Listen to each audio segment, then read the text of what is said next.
시민의 눈높이에서 질문하고 한국 사회에 화두를 던지며 더 나은 내일을 만들어가는 뉴스프리즘 시작합니다. 이번 주 뉴스프리즘이 주목한 이슈 함께 보시겠습니다.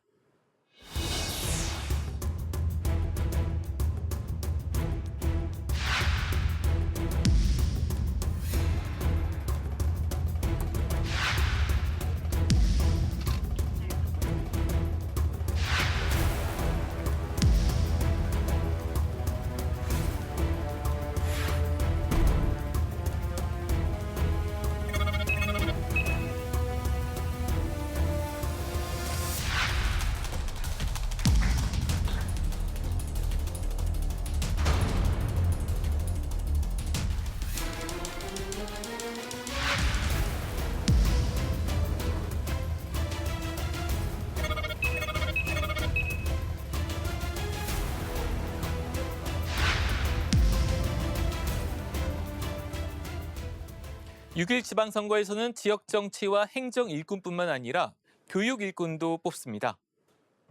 앞으로 4년 동안 각 지역 교육을 책임질 시도 교육감을 선출하는데요. 교육감은 권한이나 역할에 비해 광역단체장은 물론 시장 군수 선거보다도 관심을 받지 못해왔습니다. 그러다 보니 깜깜이 로또 선거의 행태가 반복되어 왔습니다. 이번 선거도 이런 악습을 피해가지 못하는 형국입니다. 초반부터 정책 경쟁 대신 후보 단일화에 몰두하는 모습입니다. 고희훈 기자입니다. 지난 2007년 직선제 이후 처음으로 양자 대결 구도에 들어선 부산시 교육감 선거. 김석준 부산시 교육감은 3선 도전을 선언하며 후보 등록을 마쳤고 도전자로는 중도 보수 단일화 과정을 거친 하윤수 후보가 나섰습니다. 교육감 선거에서 처음으로 양자 대결에 들어섰지만 관심 있는 유권자는 그리 많지 않습니다. 사실 선거 자체에 그렇게 막 관심이 많은 편은 아니라서 교육감 선거에 대해서는 거의 들어본 게 없는 것 같아요. 아무래도 지자체장 선거가 좀 더 중요시 되기도 하고 홍보도 별로 많이 안 하는 것 같아서 좀 들려오는 소식이 없어요. 후보를 알긴 하지만 구체적인 공약이나 정책까지 알고 있는 시민들은 더욱 찾기 힘듭니다. 기존에 교육감 하시던 분은 성함 정도는 알고 있는데 새로 나오시는 분들에 대해서는 정확히 아는 바가 없습니다. 기존에 하셨던 분도 그래도 좀 어느 정도 오래 하신 걸로 알고 있는데 그분도 어떤 정책을 하셨는지 정확하게 잘 모르겠고요. 교육감 직선제가 시행된 지 15년. 깜깜이 선거는 여전히 지속되고 있는 겁니다. 여기에 후보자들 간 비방뿐만 아니라 맞고발, 수사 의뢰 등 과열 양상으로 치닫으면서 유권자들의 남은 관심마저 떨어뜨리고 있습니다. 실제로 한 여론조사에서 서울시 교육감 후보 중 누가 낫다고 생각하느냐는 질문에 10명 중 6명이 후보가 누군지 모르거나 지지 후보가 없다고 답했습니다. 서울의 경우 진보 진영의 조희영 교육감이 일찌감치 3선 도전장을 내민 가운데 보수 진영은 아직 후보 단일화도 마무리하지 못했습니다. 후보 단일화 공방이 주로 조명되면서 정책 경쟁이 실종됐고 후보자들 간 수십 건의 고소고발로 유권자들의 선거 냉소주의를 더욱 부추기고 있습니다. 그렇다고 후보자들이 단일화에 손을 놓을 수는 없습니다. 그나마 단일화 과정에서 자연스럽게 이름을 알리고 승산을 높일 수 있기 때문입니다. 직전 교육감 선거에선 단일화에 성공한 진보 진영은 전국 17개 시도 중 대전과 대구, 경북을 제외한 모든 지역에서 승리했습니다. 후보 단일화를 하지 못한 지역의 경우 여러 후보의 난립으로 이른바 로또 선거가 재현될 가능성도 높은 상황입니다. 이번 교육감 선거에서도 그들만의 리그 깜깜이 로또 선거가 또다시 반복될 조짐을 보이는 가운데 이제는 근본적인 대책을 마련해야 할 시점이 됐다는 지적입니다. 연합뉴스TV 고희훈입니다. 시도 교육감은 인사와 예산 등에서 상당한 권한을 갖고 있습니다. 이 자리를 차지하기 위해 선거 때마다 불나방처럼 도전자들이 우후죽순으로 나오는데 앞서 보신 것처럼 유권자들의 선거 무관심은 이어지고 있습니다. 그렇다고 이대로 방치할 수는 없습니다. 교육감은 우리 아이들의 미래에 막대한 영향을 미칠 수 있는 자리이기 때문입니다. 그만큼 교육감이 제 역할을 할 수 있도록 지원하고 견제해야 합니다. 그러나 현실적으로 견제는 잘 이루어지고 있지 않습니다. 소재영 기자가 보도합니다. 학생들도 그런 거 관심 있진 않고 딱히 대중적이지도 않은 것 같아서 잘 몰라요.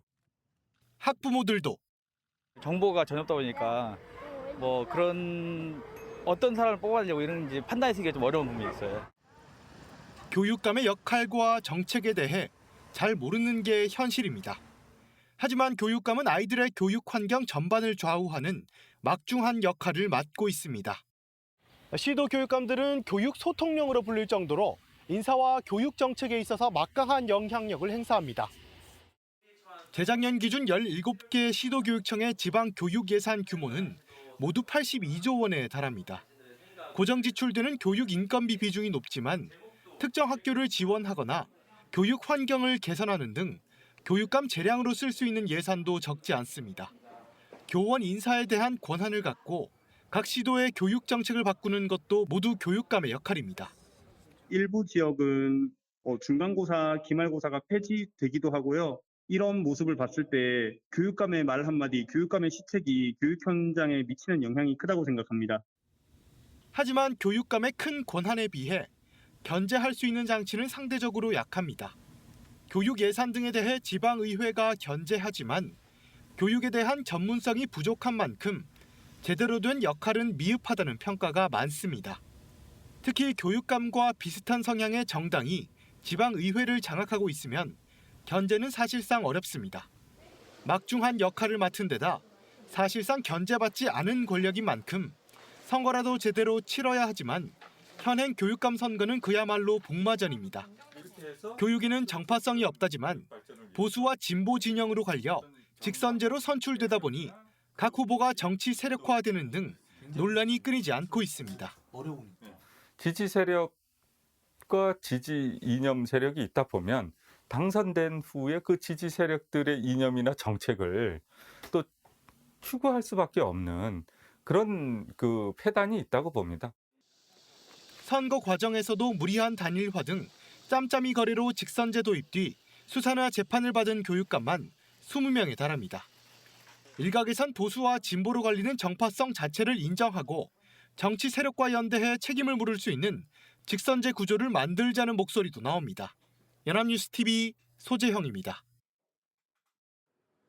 교육 소통령이라고 불리는 시도 교육감의 권한에 대해 더 자세히 살펴보겠습니다. 경기도 교육청의 올해 예산은 19조 2천억 원 정도에 달합니다. 경기도청 예산 33조 원의 절반을 넘는 규모입니다. 서울시 교육청 예산은 10조 5,600억 원 정도인데요.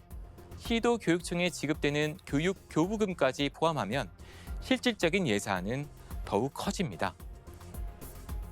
교육감은 교육정책도 손볼 수 있는데 조례안과 예산안을 만들어 제출할 수 있는 데다 교육규칙을 제정할 수 있어서 실효적인 권한을 갖고 있습니다. 인사권도 물론 갖고 있습니다. 경기도만 해도 교육감 산하 공무원은 12만 명 정도에 달합니다. 경기도시다 산하 공무원 4,300여 명과 비교할 수 없는 수준입니다. 일선 학교의 교사 인성까지 손길이 미칠 수 있습니다.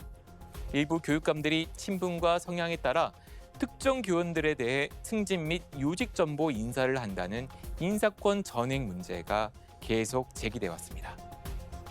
교육감 선거에서 드러내지 않고 도와준 사람들을 중용한다는 비판도 꾸준히 나왔습니다. 이 밖에 교육감들은 학교 및 교육기관의 설치 이전 폐지, 과학기술교육진흥, 평생교육진흥, 교육학예시설 등에 관한 권한도 갖고 있습니다. 교육감들이 권한이 큰 만큼 각종 비리에 연루될 소지도 많습니다. 선거 과정에서 개인이 감당하기 힘들 정도로 선거 자금을 많이 사용한 점도 비리를 부추깁니다. 지난 2018년 교육감 선거에서 후보들이 사용한 돈은 667억 원으로 1인당 평균 11억 1천만 원에 달했습니다. 교육감들의 권한 남용과 비리에 대한 견제 필요성은 계속 제기돼 왔습니다. 앞서 리포트에서 언급했듯이 지방의회가 견제 역할을 제대로 못해왔다는 지적을 받아왔습니다. 이에 대해 오늘 7월 출범 예정인 국가교육위원회가 17명의 교육감을 감시하고 여러 갈래인 정책도 조율해야 한다는 목소리도 나옵니다. 이를 위해서는 불필요한 이념 공방과 진영 논리를 배제하고 초당적으로 국가교육위원회가 운영돼야 합니다. 현실의 교육감 선거와 권한을 돌아봐야 한다는 점에는 사회적 공감대가 형성돼 있습니다. 그런데 대안은 아직 마땅치 않습니다. 교육감을 광역단체장과 묶어서 뽑는 러닝메이트제가 대안으로 나오기도 했습니다. 윤석열 대통령이 대선 후보 시절 이 방안을 찬성하기도 했는데 반대 의견도 만만치 않습니다. 독일처럼 사실상 지자체장이 교육감을 임명해야 한다는 제안도 있습니다. 보완 및 개혁 방안에 대한 사회적 합의까지는 아직 갈 길이 멀어 보이는데 논의를 멈춰서는 안 되고 속도를 내야 합니다. 김보윤 기자가 짚어봤습니다. 윤석열 대통령이 제시한 광역단체장과 교육감의 러닝메이트 방식은 교육감 직선제를 개선하기 위한 대안으로 가장 많이 거론되는 것 중 하나입니다. 교육감이 광역단체장과 짝을 지어 출마해 함께 당선되는 방식으로 선거 과정에서 후보의 난립을 막고 당선 이후 광역단체장과 이념적 성향이 달라 부딪히는 상황을 줄일 수 있습니다. 교육감 후보 개인이 선거 비용 전체를 오롯이 부담하면서 적극적으로 선거운동에 나서기 힘든 제도적 한계도 극복할 수 있습니다. 교육감을 어떤 독립성이나 정치적 중립성은 보장을 하면서도 광역단체장과의 어떤 러닝메이트 개념이 좋지 않겠냐. 국민의힘은 이미 2019년 자유한국당 시절부터 교육 현장의 정치화 등의 부작용을 없애겠다며 교육감 선거에 러닝메이트제를 도입하겠다고 발표한 바 있습니다. 하지만 전문가들은 러닝메이트제가 현재 교육감 선거 방식의 대안이 될 수 있냐는 질문에 선뜻 동의하긴 어렵다고 말합니다. 교육감이 광역단체장과 짝을 맺는 건 정당과의 연계가 전제되는 만큼 교육의 정치 중립성이 더욱 흔들릴 수 있다는 겁니다. 러닝메이트를 하려면 결국 정치권에 줄을 대야 되고요. 교육이 정치권에 예속될 가능성이 있기 때문에 바람직한 대안은 아니라고 생각해요. 차라리 교육과 정치를 완전히 분리할 수 없다는 걸 인정하고 특정 정당의 지지를 전면에 내세우는 게 현실적이라는 의견도 있습니다. 정당 기호만 없을 뿐 사실상 보수 진보 진영 간 대결로 치러지는 만큼 정당을 참여시켜 책임을 강화해야 한다는 취지입니다. 분명하게 드러내고 나는 이러한 정책적 주장을 이런 이념적 기반 위에서 펴겠다 하는 것이 더 솔직한 것일 수도 있습니다. 미국과 영국, 독일처럼 지방의회나 지자체장이 임명하도록 하자는 주장도 있지만 우리 지방자치 현실에선 국민의 의견이 제대로 반영될 수 없다는 지적이 나옵니다. 지방의회도 완전히 그냥 갈라져 있잖아. 국민들의 의사가 반영되는 시의회 구성이 되는 거냐는 거가 문제예요. 시의회는 교육감보다도 더 모르고 찍어. 교육감 선거제도를 이대로 둘 수 없다는데 사회적 공감대가 형성되고 있지만 명쾌한 해법은 찾기가 쉽지 않은 상황입니다. 교육감 직선제를 당장 개선할 수 없다면 교육감 후보의 정보를 적극적으로 알릴 수 있는 방법을 찾아야 한다는 목소리도 나옵니다. 무엇보다 교육 자체의 내실화를 위해선 유권자들의 적극적인 관심과 참여가 선행돼야 한다는 지적입니다. 연합뉴스 TV 김보윤입니다. 대선이 끝나고 이제 국민적 관심이 지방선거에 쏠리고 있습니다. 유권자들의 관심은 주로 광역단체장 선거입니다. 기초단체장 및 지방의회 후보자들은 관심을 받기 쉽지 않은데 교육감 선거도 마찬가지입니다. 여러 가지 이유가 있겠지만 우리 집에는 학생이 없으니 별 상관이 있겠나라고 생각하시는 분들도 있을 겁니다. 하지만 앞에서 보신 것과 같이 교육감은 그 지역 교육 문화에 대한 소통용으로 권한이 막강합니다. 교육감이 누구냐에 따라 교과서 선택부터 학생 시험 평가 방식까지 달라집니다. 우리나라 교육 시스템이 지역마다 달라진다는 것이죠. 우리의 아이들, 공동체에서 함께 살아가는 이웃의 아이들에게 직접적인 영향을 미치게 됩니다. 공약 경쟁 전무, 후보자 난립, 네 편 내 편 가르기, 교육감 선거는 후보들의 복마전과 유권자들의 무관심 속에서 진행되고 있습니다. 그러나 교육감 선거에 대한 무관심은 우리가 아이들의 미래에 책임을 지지 않는다는 것입니다. 이름도 공약도 모르는 교육감 선거. 언제까지 이래야 할까요? 이번 주 뉴스프리즘은 여기까지입니다. 시청해주신 여러분 고맙습니다.